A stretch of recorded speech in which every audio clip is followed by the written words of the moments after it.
काय होणार काय? सकाळी 7 वाजता आळंदीमध्ये संजीवन समाधीच्या 729व्या संजीवन समाधी दिनाला जो गेलो तो डायरेक्ट इथे आलो. इतक्या बैठका मी करतोय. आता शेवटची बैठक करायला चाललो आहे श्रेयसला. त्यामुळे मला खरंच काही माहीत नाही. आणि सगळ्यात महत्त्वाचं म्हणजे ते काय करणार आहेत हे मी कसं सांगू शकेन. तर मी उत्तर देईन असे प्रश्न विचारले तर बरे. दादा, इतर सगळे मुंबई दिल्ली वाऱ्या करते, तुम्ही मात्र निश्चिंत आहात. काय माझं म्हणणं असं आहे की संघटनेला 10,000 डोळे आणि 20,000 कान असतात. ते डोळे टिपत असतात, ते कान ऐकत असतात. त्याच्यातून निर्णय जो होतो त्या निर्णय होण्यासाठी भेटीगाठी करण्याची आवश्यकता नसते. त्यामुळे आपल्याला ऑब्झर्व करतायत श्रेष्ठी, त्यांना जे योग्य वाटेल ते करतील. कधी ते म्हणतात की पुण्याहून कोथरूडला जाऊन लढ, कधी ते म्हणतात की तू राज्याचा अध्यक्ष हो. मी कशाला नाही म्हटलं नाही. त्यामुळे मी माझी सगळी ॲक्टिव्हिटी 2 दिवस गेलो मुंबईत. खूप भेटीगाठी केल्या. देवेंजी, बावनकुळेजी, रावसाहेब दानवे खूप भेटीगाठी केल्या. पण त्या एकूण निवडणूक झाली, आनंद, विश्लेषण. मी आणि देवेंजी तर खूपच विश्लेषणाची मस्त बैठक झाली दोघांचीच. पण बाकी तुम्ही मला काय करणार आहात आणि मग ह्याला काय करणार आहात हा मी कधीच आपला अजेंडा असला पाहिजे असं मानत नाही. आश्चर्याचा धक्का देण्याची परंपरा भारतीय जनता पक्षाची कायम राहिलेली आहे. म्हणजे अगदी वेगवेगळ्या राज्यांचे निकाल आले त्याच्यानंतर मग अगदी पहिल्यांदा निवडून आलेली व्यक्ती देखील भाजपमध्ये मुख्यमंत्री होऊ शकते. महाराष्ट्रामध्ये तशी काही शक्यता आपल्याला नाही, मला अंदाज नाही. पण अलीकडच्या काही वर्षांमध्ये भारतीय जनता पार्टी नेहमीच न्यू जनरेशनचा शोध घेत असते आणि त्यामुळे हे प्रयोग ते करते. त्या राज्याच्या तिकीटं घोषित करताना किमान 1/3 तिकीटं ही नव्यानं मिळावीत, पहिल्यांदा लढवणाऱ्या मिळावीत हा प्रयत्न चालतो. कंटिन्युअस हा प्रयत्न चालतो की न्यू जनरेशन ही समोर आली पाहिजे. हे आमच्या पार्टीचं वैशिष्ट्य आहे. आणि त्यामुळे ते राजस्थान आणि मध्य प्रदेशसारखा प्रयोग महाराष्ट्रात करणार आहे की नाही मला माहीत नाही. आमचं ते एक दुसरं वैशिष्ट्य आहे. ज्याला जेवढं कळलं पाहिजे त्याला तेवढंच कळतं आणि ज्याच्यात काही रोल नाही तो विचारण्याच्याही फंदात पडत नाही किंवा नेमकं काय करणार आहात. त्यामुळे आम्ही त्या मनस्थितीत आहोत की यांना जे ठरवायचं ते ठरवू दे, त्याची अंमलबजावणी आपण करू. कधीपर्यंत हे सगळं होईल असं वाटतं? काहीच म्हणून लगे तुम्ही आज मला असे प्रश्न विचारते. पहिल्यांदाच मी निरुत्तर आहे तुमच्या पुढे. उमेदवार कायम ठेवले तसेच मंत्रिपद पण कायम. भाजपने जसे विधानसभेला उमेदवार कायम ठेवले त्याच पद्धतीने मंत्रिपद पण कायम राहतील का नवीन चेहरा मिळेल पुण्याला मंत्री? नाही, मी तुम्हाला अनेक वेळेला तुमच्या माध्यमातून पद्धती या महाराष्ट्राला सांगितली आहे की आमचं एक पार्लमेंटरी बोर्ड आहे. माननीय जगतजी म्हणजे जो जे राष्ट्रीय अध्यक्ष आहेत ते अध्यक्ष असतात.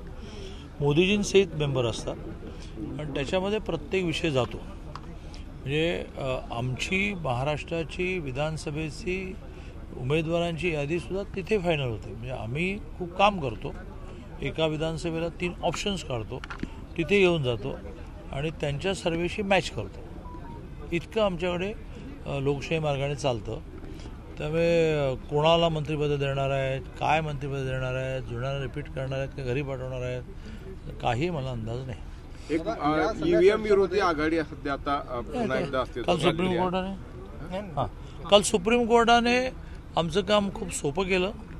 जे आम्ही भाषणामध्ये मुद्दे मांडले पाहिजेत ते त्याने त्यांच्या निकालामध्ये मांडले की अरे बाबा रे, तुम्ही जेव्हा तुम्ही विजयी होता तेव्हा ईव्हीएम नसतो, आता ईव्हीएम काढता, असं अगदी ज्याला म्हणतात ना फेटाळून लावणे, असं ती सगळी याचिका फेटाळलेली आहे. आणि त्याच्यावर नुसती नाही फेटाळली, टिप्पणी जी केली आहे जी आम्ही करायला पाहिजे होती. म्हणजे आम्ही करायला पाहिजे, आमचं काम सोपं झालं.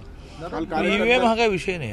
काल कार्यकर्त्यांनी सारसबाग गणपतीची आरती केली, फडणवीस मुख्यमंत्री व्हावेत अशी प्रार्थना केली. त्याच्या जोडीलाच कार्यकर्त्यांनी पुण्याचे पालकमंत्री चंद्रकांत पाटील व्हावे अशी देखील लागली. असं आहे की कार्यकर्ता त्याच्या भावना व्यक्त करत असतो, निर्णय सृष्टी करत असतात. त्या गणपतीच्या होमाला पूजेला मी गेलो होतो आणि मी अतिशय बॅलन्स भूमिका मांडली किंवा 132+5 137 भाजपचे झाल्यामुळे माननीय एकनाथजी मन मोठं करतील आणि मी अतिशय बहुधा वयाने माझ्यापेक्षा थोडे लहान जरी असलं तरीसुद्धा अतिशय आदराने त्यांना नमस्कार करतो. हे सोपं नाही, हे सोपं नव्हतं.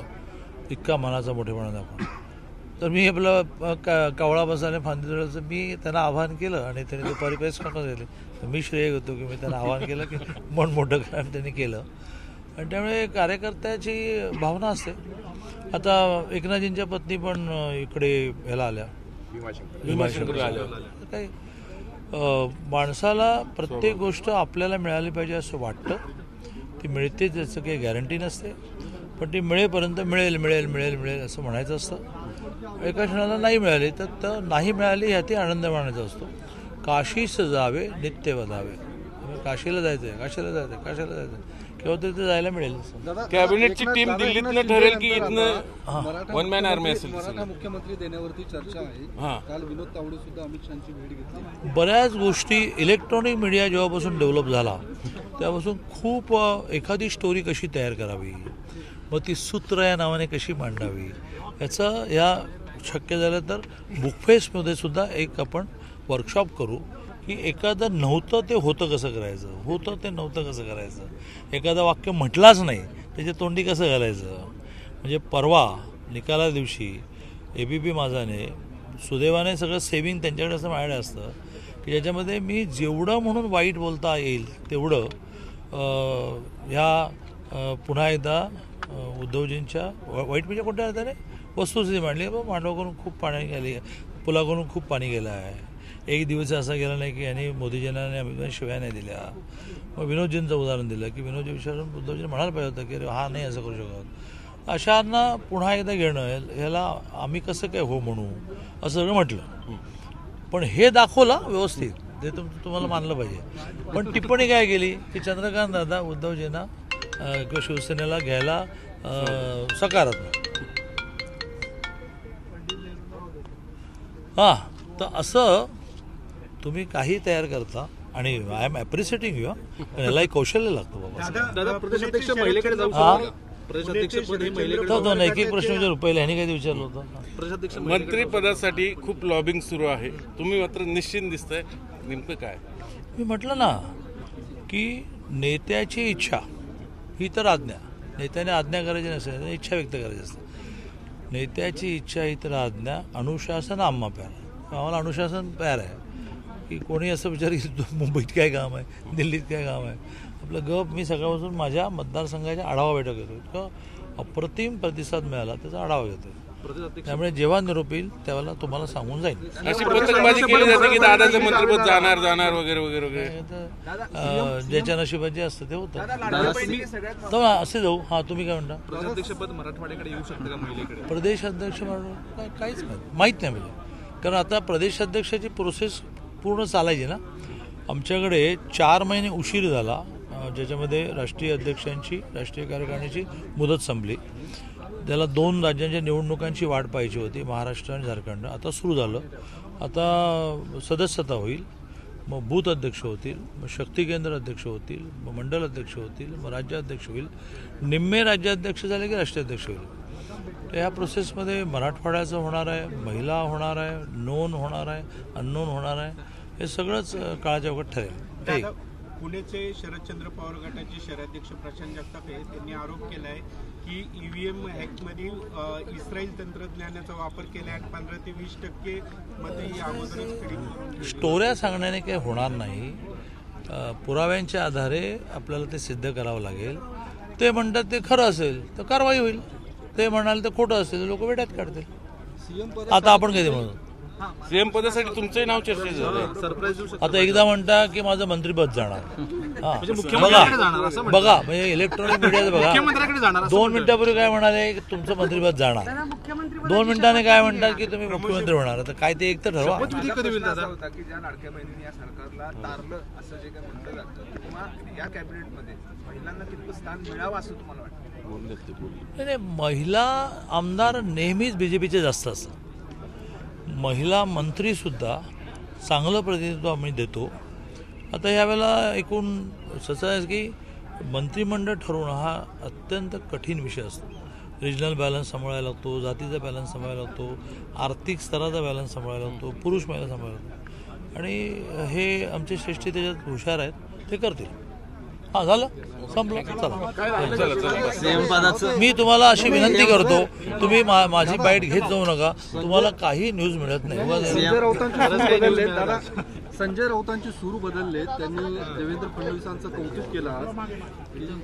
त्यांच्या कार्यकाळात चांगलं केलं त्यांनी. संजय राऊतांच्या बाबतीमध्ये ते माझे मित्र असल्यामुळे असं म्हणेन, ते कधीही भाजपवर आणि देवेंद्रजींवर मनापासून टीका करत नव्हते. त्यांना एक भूमिका दिली होती, त्या भूमिकेचं ते वहन करत होते, पालन करत होते. आता बहुधा त्यांच्या नेत्यांनी त्यांची भूमिका बदललेली दिसते आहे आणि राऊतांना असं म्हटलं असेल की आता टीका नाही, आता स्तुती.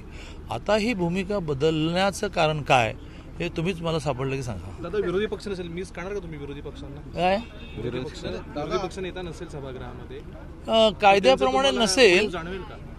नाही कायद्याप्रमाणे नसेल, परंतु विधानसभा अध्यक्ष याचा निर्णय करू शकतात. त्यामुळे माहीत नाही मला, कायद्याप्रमाणे नसेल दादा आता ज्या आणि उणीव बसेल खरं. विरोधी पक्षाला भांडाभांडीशिवाय काय मजा आहे. औदार्य दाखवणार का भाजप? हा? औदार्य दाखवणार. मी माझ्या श्रेष्ठीने विचारून सांगतो. विधानसभेचे निकाल लागले. आता मुंबई महापालिकेकडे खरं तर भाजप पुन्हा एक हाती सत्ता आणण्याच्या प्रयत्नात आहे. कारण आता ठाकरे गटाकडून सुद्धा सांगण्यात आलं की बघूया आम्हीच पडतो, जरी विधानसभेतला हा निकाल असला पण मात्र भाजप सुद्धा तेवढ्याच ताकदीने काशीस जावे नित्यवदा, मुंबई महानगर जिंकणार, मुंबई महानगर जिंकणार. त्यांनी पण म्हणावं, आम्ही पण म्हणावं, आणि ज्यांचा एकही निवडून येत नाही अशाने पण म्हणावं. काय मोवियामध्ये फूट पडताना दिसते. काल ठाकरे गटाची बैठक पार पडली, ज्यामध्ये ठाकरे गटाच्या काही लोकांचं म्हणणं की स्वबळावरती आता निवडणूक लढवण्याची गरज आहे. काय वाटतं मोविया या पुढच्या काळात? कसं आहे की इट्स टू अर्ली, हे खूप लवकर होईल.